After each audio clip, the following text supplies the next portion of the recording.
नाजरीन आदाब। असर टाइम्स के न्यूज़ और व्यूज़ प्रोग्राम में आपका खैर मकदम है। नाजरीन, मिडिल ईस्ट के हालात संभलने के बजाय बड़ी तेज़ी से बिगड़ते चले जा रहे हैं और जिसका सबूत ये है कि अभी तक तो वारशिप्स आ रहे थे और अपने अपने जहां पर डिजिग्नेशन है वहां के ऊपर पहुंच रहे थे, ट्रांसपॉन्डर्स बंद हो रहे थे, सिग्नल्स को जैम किया जा रहा था और थोड़ी थोड़ी तैयारी ईरान की तरफ से भी चल रही थी।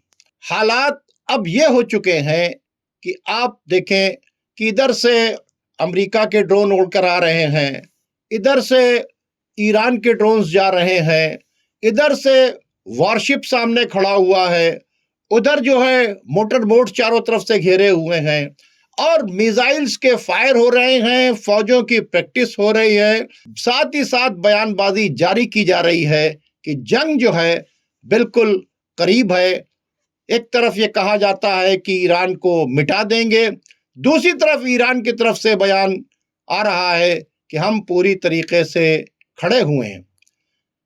अंदर अंदर जो टॉक चल रही थी डिप्लोमेसी वाली, उसको भी खत्म कर दिया गया है और क्लियर कट मैसेज आ चुके हैं। रहबर मुअज्जम सुप्रीम लीडर ऑफ ईरान, जैसा कि खबर आ रही है कि वो मस्जिद जमकरान जा चुके हैं, वहां उन्होंने नमाज पढ़ी है और वहां से उन्होंने एक पैगाम दिया है, खुदा काफी अस्त, यानी खुदा ही काफी है। तो आज भी हमारे साथ रोज की तरह मौजूद हैं सैयद सुलेमान अहमद साहब। आइए मिडिल ईस्ट के हालात के ऊपर उनसे तबादला ख्याल करते हैं। सैयद सुलेमान अहमद साहब, आपका बहुत बहुत खैर मकदम है। आदाब। सुलेमान साहब, आप हालात देख रहे हैं जी, बहुत ज्यादा खतरनाक हो चुके हैं। अमेरिकन फौजें, ईरानी फौजें पूरी तरीके से जंग की तैयारी के मूड में हैं और मार्को रूबियो ने क्लियर कट एक पैगाम दिया है ट्रंप को कि जंग अगर हुई तो 40,000 अमेरिकन फौजी मारे जाएंगे, जो उन्होंने एक एस्टिमेट दिया है, और कि ईरान को हराना और दबाना नामुमकिन है, इसलिए उस पर बड़े से बड़ा हमला किया जाए।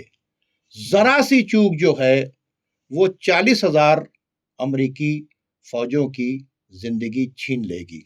इसको आप कैसे देखते हैं?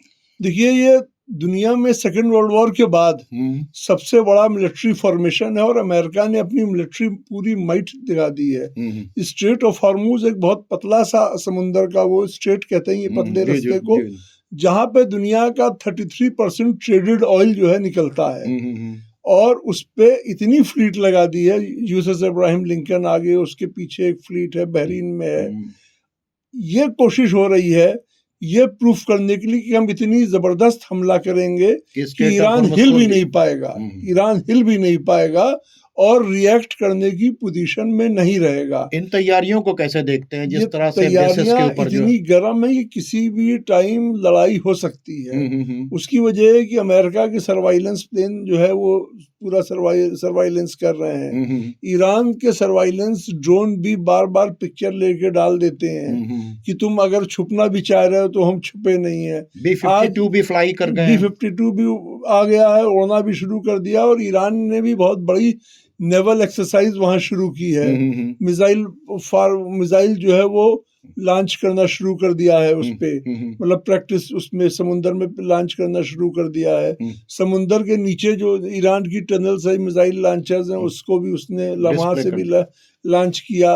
बता रहा है ईरान ये कि अगर कोई गलती की, बता भी रहा है और एक्सप्रेसिवली कह भी रहा है कि अगर कोई गलती की तो बहुत बड़ा नुकसान होगा। और पोस्टर्स वगैरह भी डाल दिए हैं कि ताबूत पानी में तैरते हुए ताबूत, ये ईरान ने डाल दिए। हाँ, बहुत से ऐसे पोस्टर्स आए जिसमें अमेरिकन फौजियों को दिखाया गया है फूल लिए हुए कि तुम जाओ अपने घर, अपने बच्चों के पास जाओ और अगर तुम टकराओगे तो कॉफिन्स की पूरी जो उन्होंने फोटो डाल दी कि फिर बॉडी बैगेज डाल दिए कि ये तुम्हारे घर जाएगा, पानी में ताबूत बह रहे हैं और 12,000 जो है इस ये अब्राहम लिंकन पे 12,000 का लश्कर है, कहा कि ये बचेगा नहीं। जी जी। और ईरान भी अपने सर्वाइलेंस प्लेन भी उड़ा रहा है और सारे ड्रोन भी उड़ा रहा है, सब कर रहा है। देखिए कभी कभी जंग जो है वो गलत फहमी में भी हो जाती है। कोई प्लेन उड़ा, प्रैक्टिस के लिए उड़ा, किसी ने उड़ा, दूसरे प्लेन ने पीछा किया, धोखा भी तो हो सकता है, प्रैक्टिस से उधर शिफ्ट कर दिया ना, धोखा दे भी सकते हैं और कंफ्यूजन भी हो सकता है, धोखा भी हो सकता है, तो वॉर शुरू भी हो सकती है। जी जी। तो ईरान भी अपनी पूरी रेडीनेस रखे है, पूरी फुल्ली अलर्टनेस है, सारे फोर्स को उसने अपना रेडी कर दिया है और अमेरिका भी अपनी पूरी रेडीनेस कायम की है। शौकत साहब एक बात ये बताइए, ऐसे जंगी माहौल में जहाँ पे कभी भी बड़ा एक्सप्लोजन हो सकता है और दूसरी तरफ एक तरफ कहा जा रहा था कि अली खमेनी साहब छुप गए, लेकिन वो मस्जिद जमकरान गए और वहां पे जाके उन्होंने दुआ की, अल्लाह से मदद मांगी। ऐसे माहौल में उन्होंने मस्जिद जमकरान से निकलने के बाद ये स्टेटमेंट दिया, खुदा काफी अस्त। जी जी जी। इसका कोई स्पेशल सिग्निफिकेंस है मस्जिद जमकरान का? बहुत अच्छी बात है।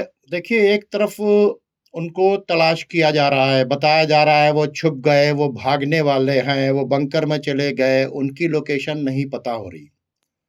दूसरी तरफ वो फौजों को मैदान में उतारने के बाद मस्जिद जमकरान गए। जी। मस्जिद जमकरान को पहले समझ लीजिए कि मस्जिद जमकरान क्या है, वो नाजरीन समझ लें। मस्जिद जमकरान जो अवेटेड इमाम हैं शियों के, मुसलमानों के, जिन्हें इमाम मेहंदी कहते हैं, उनके नाम से एक जगह मंसूब है ईरान के अंदर, उसका नाम है मस्जिद जमकरान। और चूंकि शिया फेथ ये है कि एक ऐसी हस्ती आएगी जो पूरी दुनिया को जुल्म से नजात दिलाएगी, दबे कुचलों की मदद करेगी, अमन व अमान कायम करेगी, दहशतगर्दी, जुल्म, बर्बरियत, जालिम बादशाहों के तख्ते को उलट देगी। उस हस्ती का नाम है इमाम मेहंदी। और दूसरे भी मज़ाहिब के अंदर ये कहा जा रहा है कि एक ऐसा अवतार आएगा जो इस धरती को पाप मुक्त कर देगा।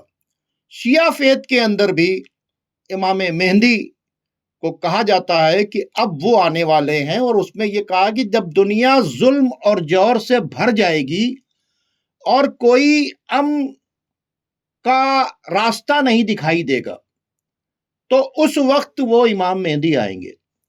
दुनिया के अंदर जितनी भी ऑर्गेनाइजेशंस कायम की गई अमन के लिए, चाहे वो ह्यूमन राइट्स हो, चाहे WHO हो, चाहे आपका सिक्योरिटी काउंसिल हो, या इंटरनेशनल कोर्ट ऑफ जस्टिस हो, international criminal court of justice हो, जितनी भी तमाम ऑर्गेनाइजेशंस हैं, आज आप देख लीजिए कि डिफंग हो गई। अवाम अपने रूलर से परेशान है जी, क्योंकि रूलर्स जो है उसके साथ इंसाफ नहीं कर रहे हैं। तो अवाम शिया फेथ के अंदर है कि वो चिल्ला कर कहेगी, वो दुआ करेगी कि अब वो जो अवेटेड इमाम है, इमाम मेहंदी हैं, उनको भेज दे। तो ये एक फेथ है शियों का कि जब दुनिया जुल्म से भर जाएगी तो उस वक्त, और ये मुसलमानों के यहाँ भी ये हदीस है कि जब दुनिया जुल्म और जौर से भर जाएगी तो ऊपर वाला अपने एक रिप्रेजेंटेटिव को भेजेगा, प्रॉफिट मोहम्मद की फैमिली से होंगे, और वो दुनिया को अमन से भर देंगे। तो वो उनके लिए जो खास दुआ होती है वो मस्जिद जमकरान में होती है। तो चूंकि सुप्रीम लीडर ऑफ ईरान शिया है, इसी फेथ से बिलोंग करते हैं, तो मस्जिद जमकरान गए, वहां उन्होंने नमाज पढ़ी, अल्लाह से दुआ किया, और फिर उन्होंने एक जुमला कहा, खुदा काफी अस्त, यानी अल्लाह हमारे लिए काफी है। उन्होंने एक मैसेज दिया कि मैं दुनिया की किसी ताकत से नहीं डरता हूं, मेरे साथ चाहे जितनी तुम शर्त रखो, तुम अपनी बात को हमसे मनवा नहीं सकते हो। तुमने सोचा कि हम पर सैंक्शन लगा के हमसे मनवा लोगे, हम नहीं मानेंगे। तुमने सोचा हमारे ऊपर जंग मुसल्लत करके मानोगे, हम नहीं मानेंगे। तुमने सोचा कि हमने चारों तरफ से घेर लिया है, तुम्हें नाज है अपने वॉरशिप्स के ऊपर, तुम्हें नाज है अपने आइटम बॉम्ब के ऊपर, तुम्हें नाज है अपने बनाए हुए हथियारों के ऊपर। उन्होंने एक मैसेज दिया, खुदा काफी है, मेरे लिए अल्लाह ही काफी है। तो वहां पर एक मखसूस दुआ होती है। इसके मतलब सुप्रीम लीडर ऑफ ईरान ने यह कह दिया कि जब तुम हमको मारना चाहते हो, मिटाना चाहते हो, तो मौत को हम वेलकम करेंगे, तुम्हारे आगे सरेंडर नहीं करेंगे। और उनका यह जुमला है कि खबरदार, जालिम के आगे न झुकना, तुम इमाम हुसैन के रास्ते पर चलना। इमाम हुसैन का रास्ता क्या है? इमाम हुसैन ने कहा है कि जिल्लत की जिंदगी से इज्जत की मौत बेहतर है। उन्होंने दुनिया को ठोकर मारकर वहां ये दुआ की और उनको इत्मीनान हुआ। और इत्मीनान होने के बाद उन्होंने एक स्टेटमेंट दिया, खुदा काफी अस। देखिए, इमाम मेहदी की आमद का सारे मुसलमानों को इंतजार है। बहुत स्लाइट डिफरेंस है शिया और सुन्नी अकीदे के बीच में। जी। सब ये मानते हैं कि रसूलुल्लाह सल्लल्लाहु अलैहि वसल्लम की एक यहाँ ये है कि इमाम हसन की औलाद में होंगे, आप उनके इमाम हुसैन की औलाद में से। देखिए, लेकिन सबके ऊपर है कि जब वो आ जाएंगे तो उनकी मानना हो। देखिए, एक बात बता दें, कोई फर्क नहीं है, दोनों इमाम मेहदी को मानते हैं, ऐसा नहीं है। और एक जगह यह है कि पैदा होंगे और एक जगह यह है कि पैदा हो चुके हैं और वो आएंगे। बहरहाल इस पर बातचीत, लेकिन इमाम मेहदी को मानना, उनका ऑर्डर का को मानना जरूरी होगा। हाँ, सब इंतजार कर रहे हैं, सब इस इंतजार में हैं। मैं तकफीरी मुसलमानों की बातचीत नहीं कर रहा हूँ जो अहले बैत को मानते ही नहीं है, ठीक है। मैं दहशत गर्दों की बातचीत नहीं कर रहा हूँ, मैं अलकायदा और आईसिस और इनकी बात नहीं कर रहा हूँ। मैं जनरल मुसलमानों की बात कर रहा हूँ। वो तमाम मुसलमान इमाम मेहदी के आमद के इंतजार में। खैर, अब मैं बात दूसरी कहने जा रहा हूँ। जो बैकडोर डिप्लोमेसी चल रही थी, जी, उस बैकडोर डिप्लोमेसी में इन्होंने एक मैसेज भेजा ट्रंप ने कि अब भी वक्त है, जो न्यूक्लियर इनरिच कर रहे हैं, या जैसा कि एक खबर आई ईरान के तरफ से और ये ऑफिशियल बयान है कि 15 दिन के अंदर हम अब एटम बॉम्ब बना लेंगे। तो जाहिर सी बातचीत है, बयान अभी दिया है लेकिन इसकी इत्तला अमेरिका को पहले से है। तो अमेरिका ने एक कंडीशन रखी कि एटम बॉम्ब नहीं बनेगा, मिसाइल्स का जो रेंज है वो कम कर दिया जाएगा, और जो हिजबुल्लाह है, हौती है, हजदल शाबी है, कताइब हिजबुल्लाह है, या सीरिया के अंदर जो फोर्सेस हैं, इनको जो है आप किसी तरह का सपोर्ट नहीं करेंगे। इसको पहले भी रिजेक्ट कर दिया गया था, अभी भी रिजेक्ट कर दिया गया है, लेकिन इस बार बड़ी सख्ती से रिजेक्ट किया गया है। और यह कहा गया है कि आओ, बात कर रहे हो ना कि न्यूक्लियर नहीं बने, तो दुनिया से एटम बॉम्ब को खत्म कर दो। पीस की बात करते हो, तुम भी खत्म कर दो, इजराइल भी खत्म कर दे, पूरी दुनिया के लोग खत्म कर दें। और ये तुमने इजराइल को जो बना के दे रखा है यहाँ के ऊपर एटम बॉम्ब, इसको भी खत्म कर दो, हम भी इनरिचमेंट खत्म कर देंगे, हम भी सारी चीजों को खत्म कर देंगे, कोई एटम बॉम्ब नहीं रखेगा। अगर ये दुनिया के लिए खतरा है तो ये कौन सी बात तुम रखोगे हम नहीं रखेंगे, तो ये नहीं चलेगा। बराबरी की अगर बात करोगे तो बराबरी की बातचीत होगी, और बराबरी की बात अगर नहीं मानोगे तो हम तुम्हारे ऑफर को रिजेक्ट करते हैं। ये लास्ट जो बैकडोर डिप्लोमेसी चल रही थी थ्रू सऊदी अरब, थ्रू टर्की, थ्रू और भी कतर वगैरह, ये जो बैकडोर में चल रही थी, उसको भी ईरान ने अभी रिजेक्ट कर दिया। इसको आप कैसे देखते हैं? देखिए, ऐसा है कि 2015 में और यह जब ओबामा थे, हाँ, तब एक एग्रीमेंट हो गया था। ये एग्रीमेंट होने की कोई जरूरत नहीं थी, लेकिन इस शर्त की जरूरत इस शर्त की कोई जरूरत नहीं थी। और अमेरिकन एक्सपर्ट और यूरोपियन एक्सपर्ट खुद कह रहे हैं कि ट्रंप वो शर्त रखते हैं कि जिसपे कोई एग्रीमेंट ना हो पाए, और अगर एग्रीमेंट होने वाला भी होता है तो इजराइल बीच में आ जाता है। आपको एक थोड़ा सा पीछे ले चलें, फिलिस्तीन के उस पे एक पीस एग्रीमेंट जो है इजराइल ने खुद ही ड्राफ्ट किया था, जब हमास मान गया तो इजराइल बैकआउट कर गया। तो ये इन लोग लगातार कर रहे हैं। उसकी बहुत सारी अमेरिका की इंटरनल मतलब ये मसला तो 2015 ही में खत्म हो गया था। ओबामा के पीरियड में जेसीपीओ की मीटिंग होके तय किया गया कि इनलिस्ट नहीं करेंगे। हम उसके बहुत डेप्थ में नहीं जाना चाहते, लेकिन अंदरूनी अमेरिका के हालात ऐसे, इतने फाइनेंशियल स्कैम है, उसके पीछे एप्स्टीन फाइल है, बहुत सारे वो है, वो सबसे बचने के लिए वो चाहते हैं कि हालत जंगी जो रहा है वो पर्दा पड़ा रहे। देखिए, बैकडोर डिप्लोमेसी फेल हो गई, ठीक है। ये सामने से आपको आई वॉश दिख रहा है कि मिसाइल की रेंज कम कर दो, न्यूक्लियर एनरिचमेंट ना करो। आज अगर ईरान फिलिस्तीन के इशू को छोड़ दे, बैतुल मुकद्दस की आज़ादी की बात को ख़त्म कर दे, इजराइल के साथ रिलेशन डेवलप कर ले, तो फिर वो सबसे बड़ा दुनिया का एटम बॉम्ब बना ले, अमेरिका को कोई नुकसान नहीं होगा, ठीक है। दो एजेंडे चल रहे हैं, एक इजराइल और अमेरिका का एजेंडा है। वो एजेंडा ये है कि हम ग्रेटर इजराइल बनाएंगे, हैकल सुलेमानी नस्ब करेंगे। एक ईरान का एजेंडा है कि हम इसे नहीं बनने देंगे। जो क्लैश है वो क्लैश 2 पॉइंट पर है। असल सारा मुद्दा जो है न्यूक्लियर नहीं है, असल मुद्दा बैतुल मुकद्दस है और असल मुद्दा फिलिस्तीन है।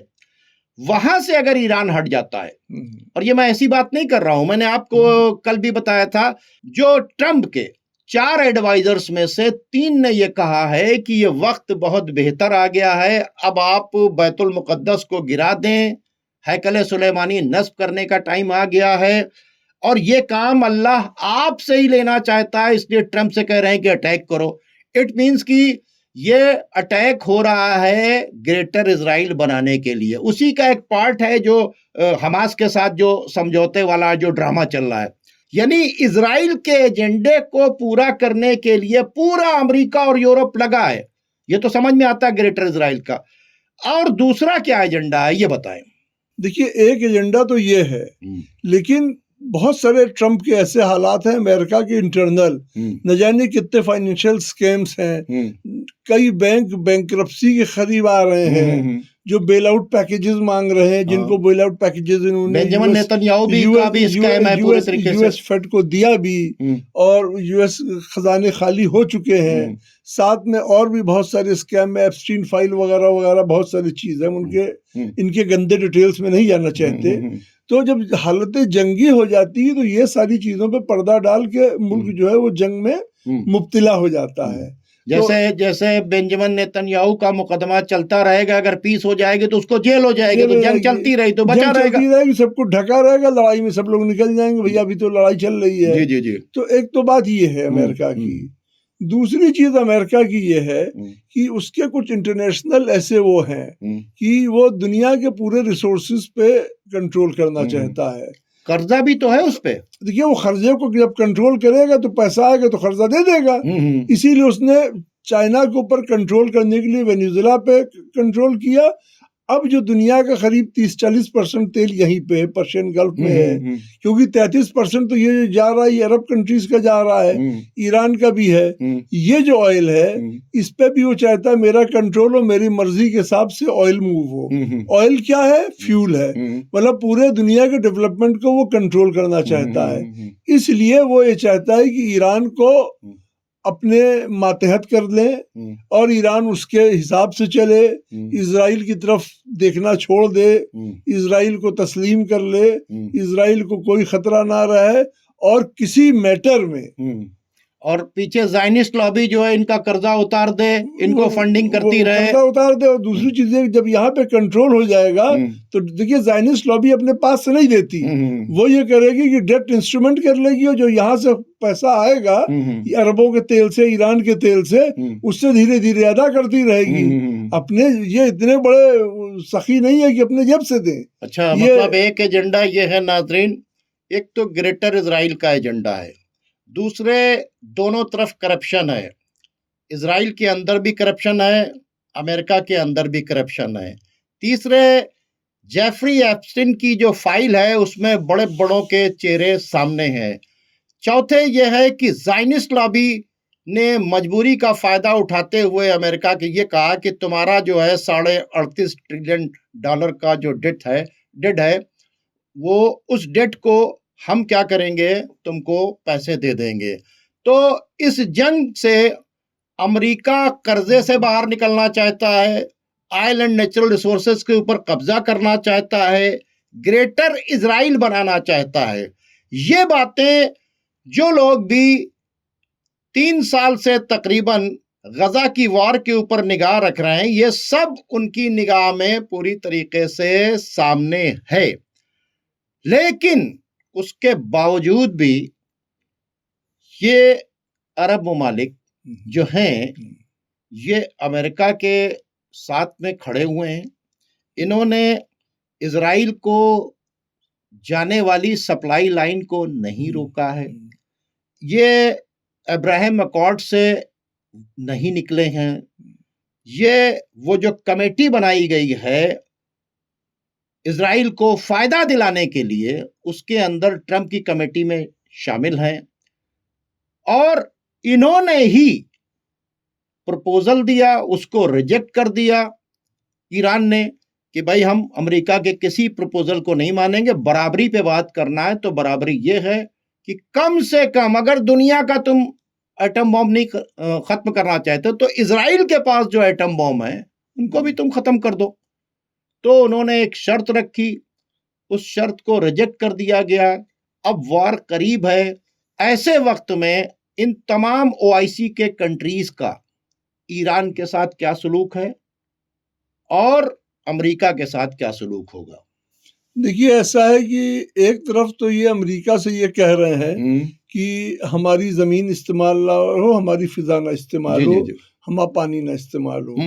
दूसरी तरफ इनके अड्डों पे अमेरिकन जहाज उतर रहे हैं, ये अमेरिकन सर्वाइलेंस की, अमेरिका के लिए सर्वाइलेंस कर रहे हैं और साथ ही साथ अमेरिका ये इस्तेमाल होने भी दे रहे। भाई उतरना भी तो इस्तेमाल होने देना। इस्तेमाल कर रहे हैं। जी जी। साथ ही साथ अमेरिका इनको अमेरिका ये कह रहा है कि मेरे सारे अलाइज मेरे साथ हैं। तो दोनों में तजाद पाया जा रहा है। बहुत अच्छी बात आपने बहुत बड़ा तजाद है। अमेरिका ने कहा सारे एलाइज मेरे साथ हैं और ये अमेरिका के एलाइज हैं, ये अमेरिका के एलाइज हैं। अब इसमें बात समझिए क्या है। एक चीज और जोड़ दें इसमें। हाँ बताएं। बहुत अच्छा आपने रुख पेश किया। अमेरिका का ये स्टेटमेंट कि सारे एलाइज साथ हैं, मिस्र का ये स्टेटमेंट कि रीजनल फोर्सेस में ये जो रेजिस्टेंस फोर्स पैदा की गई हैं ये बहुत बड़ा खतरा है। अमेरिका को भी हौती से खतरा है, मिस्र को भी खतरा है, अमेरिका को भी खतरा है, हिजबुल्लाह से इनको भी खतरा है। ये सारे बयान को आप कैसे देखते हैं? आएंगे हम मिस्र पे आएंगे। मिस्र कुछ नहीं है। मिस्र वो मुल्क है जो अरबों के सऊदी अरब और कुवैत के पैसे पे चलता है और IMF के लोन पे चलता है। अच्छा अच्छा अच्छा। तो वो जो कहेगा वो वही उसी के हिसाब से जो अमेरिका कहेगा। दूसरी चीज ये है कि अभी उसने बहुत बड़ा गैस का सौदा किया इजराइल के साथ, वो करेगा। सबसे बड़ी बात ये जो अरबों की बात है, तजाद की बात, कि वो कह रहे हैं हम इस्तेमाल ना होने देंगे, अमेरिका कह रहा है हम अपने साथ हैं। देखिए, अमेरिका इसके केपेबल था कि बगैर ये फ्लीट आए हुए डीगो गोर्शिया से और तमाम से अटैक कर दे। ये फ्लीट लाया इसलिए कि अरबों को ये यकीन दिलाने के लिए कि हम ईरान पे जो हमला करेंगे, पहला हमला जो करेंगे वो इतना जोरदार करेंगे कि ईरान उस पर रिएक्ट नहीं कर पाएगा और आबलाए हुर्मुज यानी स्ट्रेट ऑफ हुर्मुज को बंद नहीं कर पाएगा। ये बंद होने से अरब क्यों डरते हैं? क्योंकि ईरान ने कहा जैसा ही लड़ाई होगी हम बंद कर देंगे इनका तेल। अच्छा, इनका तेल जाता है। देखिए, जब अरब सोचने बैठता है तो पहली चीज सोचता है कि जो हम इतने सालों से पैसा कमाया, इन्वेस्टमेंट है, वो सिक्योर रहे। दूसरी चीज सोचता है कि पैसा आता रहे और पैसा आने के लिए आबला हुर्मुज का खुला होना जरूरी है ताकि तेल जाता रहे, तभी पैसा आता रहेगा। और इन दोनों प्रोसेस में अमेरिका का उनका राजी होना जरूरी है। तो अमेरिका को राजी रखेंगे। अब उनको परेशानी क्या है, वो क्यों ऐसा कह रहे हैं कि मेरा जमीन ना यूज करो। और अरब वाकई में जंग नहीं चाहते। अरब बहुत बुरा फंसे हैं। अरब इसलिए बुरा फंसे हैं कि ये जंग जैसे ही शुरू होगी आबला हुर्मुज बंद हो जाएगा, आमदनी उनकी खराब हो जाएगी, और जो उनका रखा हुआ पैसा है अमेरिका और यूरोप के स्टॉक मार्केट्स में या इंडिया में या कहीं भी है, वो तेल का रेट इतना ऊंचा चला जाएगा, सारे मार्केट्स क्रैश कर जाएंगे, तो उनकी रखी हुई दौलत भी खत्म हो जाएगी, आना भी कम हो जाएगा।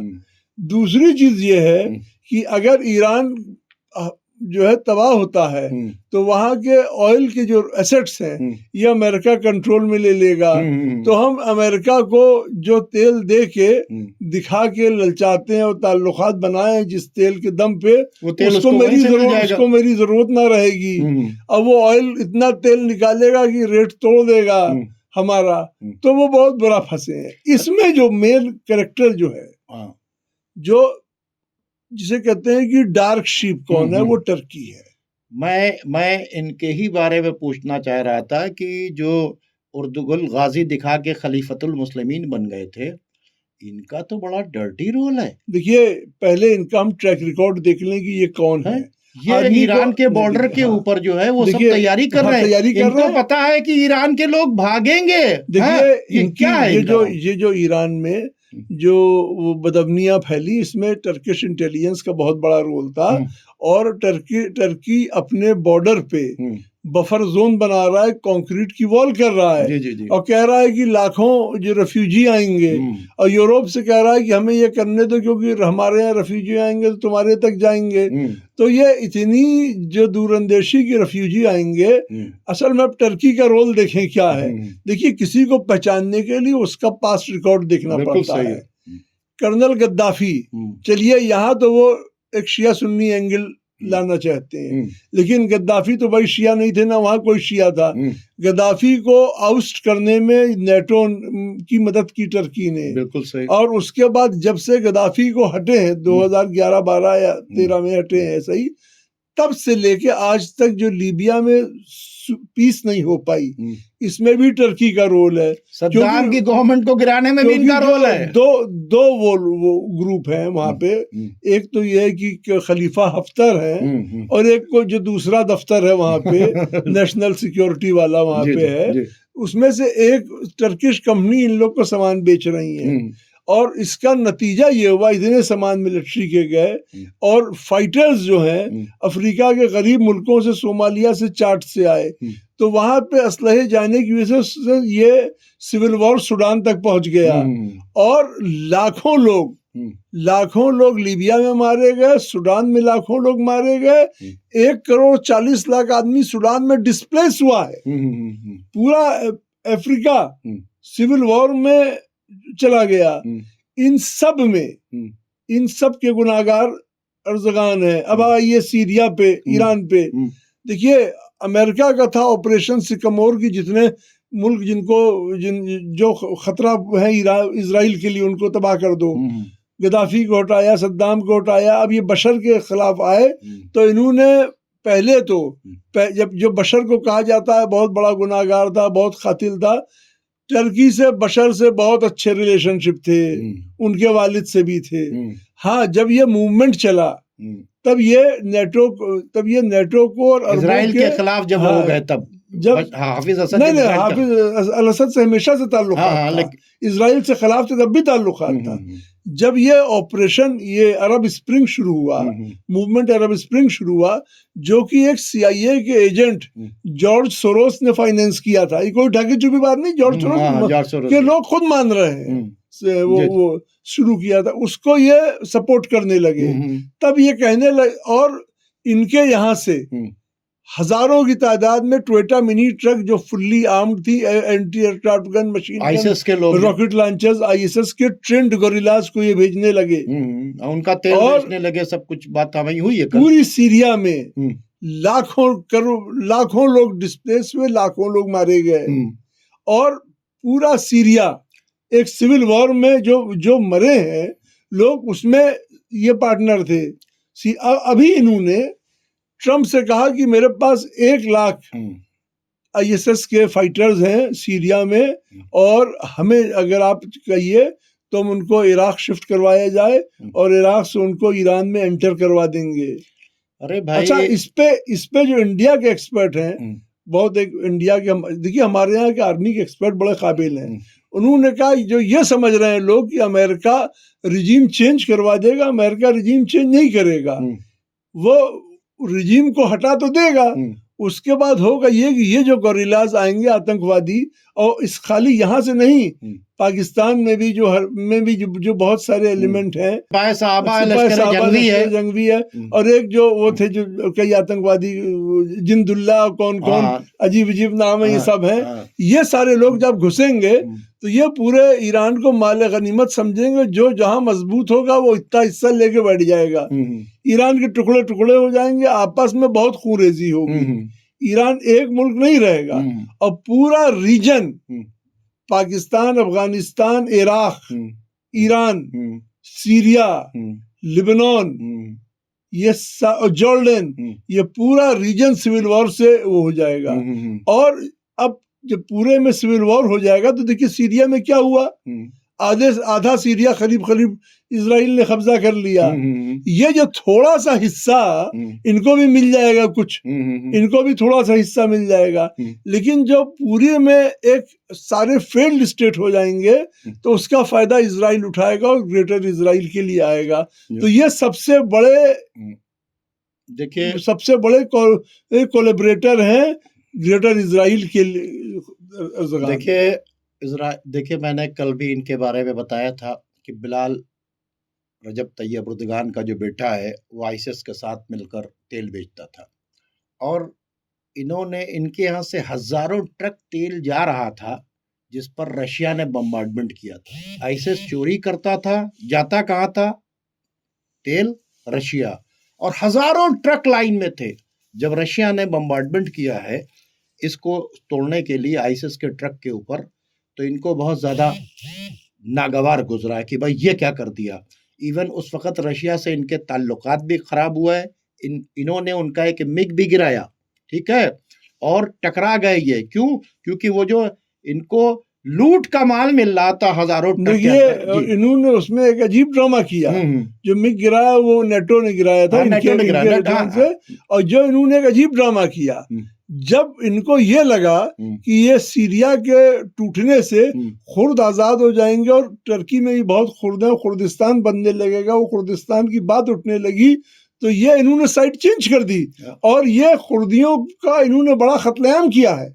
जो सीरिया के कत्लेआम के लिए जो लोग रोते हैं उसमें बहुत बड़ा कत्लेआम टर्किश फोर्सेस ने बहुत बॉम्बिंग की, अभी तक बॉम्बिंग की है। देखिए चढ़ते सूरज के पुजारी हैं, अभी ईरान जीत जाए इंशाल्लाह तो ये देखिए ईरान के साथ में चले जाएंगे। इनको तो ताकत चाहिए, ये खुदा से नहीं डरते हैं। अगर आप इजाजत दें तो एक बात कहें, प्रॉब्लम इनकी नहीं है, प्रॉब्लम मुस्लिम माइंड सेट की है। मुसलमान जो हैं वो उनमें एक अजीब सी वो हो गई है काफी लोगों में कि वो एक विनर ढूंढते हैं, एक फातेह ढूंढते हैं, और हमेशा जालिम आदमी को उस आदमी को जिसका कोई वसूल नहीं रहते वो अपना लीडर तस्लीम कर लेते हैं। हद तो ये है कि वो मुसलमान जो हर नमाज में दरूद पढ़ता है, यानी प्रॉफिट मोहम्मद और उनकी आल पे उनकी फैमिली पे ब्लेसिंग्स भेजता है, सलामती भेजता है, वो उनकी भी तारीफ करने लगता है जो होली प्रॉफिट के मोहम्मद के कातिल थे। तो ये जो चीज है, ये मुस्लिम माइंडसेट जब तक नहीं सही होगा, they will be ruled by unscrupulous people, बेमान लोग और जालिम लोगों के इन पे राज करेंगे। नाज़रीन, चूंकि टाइम ख़त्म हो गया है और बात बहुत कड़वी है लेकिन सच है। आप 1400 साल पहले जाकर देख लिए, यजीद जैसा जालिम दहशतगर्द, उसके पीछे चूंकि उसके पास कुर्सी थी, तमाम मुसलमान उसके पीछे खड़े हो गए। सिर्फ 71 लोग जो थे वो मोहम्मद साहब के नवासे इमाम हुसैन के साथ में खड़े रहे। तो इस वक्त आप देखें तो कुछ लोग ऐसे हैं कि बस जिसके पास तख्त आ जाए, जिसके पास ताज आ जाए, जो पावर में हो, पावर में अमेरिका हो, पावर में इजराइल हो, पावर में यूरोप हो, ये उसके आगे ये नहीं देखते कि ट्रम्प की फाइल्स बता रही हैं जेफरी एप्स्टीन की क्या है। बेंजामिन नेतन्याहू का, उसके मुल्क का करप्शन उसमें चलता हुआ केस बता रहा है कि वो कहां पे खड़ा हुआ है। इंटरनेशनल क्रिमिनल कोर्ट में उसके खिलाफ जेनोसाइड करने वाला जजमेंट आ चुका है कि ये क्रिमिनल है, लेकिन उसकी सप्लाई चेन इनके यहां से मेंटेन है। ये देख रहे हैं कि आज तक जो कुछ फिलिस्तीनियों के ऊपर हुआ है, अगर अमेरिका ना होता तो इजराइल का वजूद ना होता, और इजराइल की हैसियत नहीं है। जो कुछ 3 साल से फिलिस्तीनियों के अंदर हुआ है वो ड्यू टू अमेरिका हुआ है। लेकिन इजराइल के पीछे चूंकि अमेरिका है, यूरोप है, ताकत उनके पास है, ये उनके साथ में खड़े हुए हैं। और जब इन्होंने फिलिस्तीनियों का साथ नहीं दिया तो ये ईरान का भी साथ नहीं देंगे। हाँ, जिस वक्त ये देख लेंगे कि अब ईरान जीत रहा है, अमेरिका हार रहा है, इजराइल खत्म हो गया है, तो इस ताकत के आगे झुकते चले आए थे, आज भी वो ताकत के आगे झुकते रहेंगे। लेकिन जो खुदा पर भरोसा करता है, जिसको कहा जा रहा था कि वो छिप गए, उसने नमाज पढ़ के एक आवाज दी, खुदा काफी अस्त। इस आवाज पर गौर कीजिए, समझिए कि 86 साल के उस बुजुर्ग ने मस्जिद जमकरान से आवाज दी, खुदा काफी अस्त। और यकीन कीजिए, जो लोग खुदा को काफी समझते हैं, ना वो जुल्म करते हैं और ना जुल्म बर्दाश्त करते हैं। नाज़रीन, अब आप हमें और हमारे मेहमान को इजाजत दीजिए। खुदा हाफिज।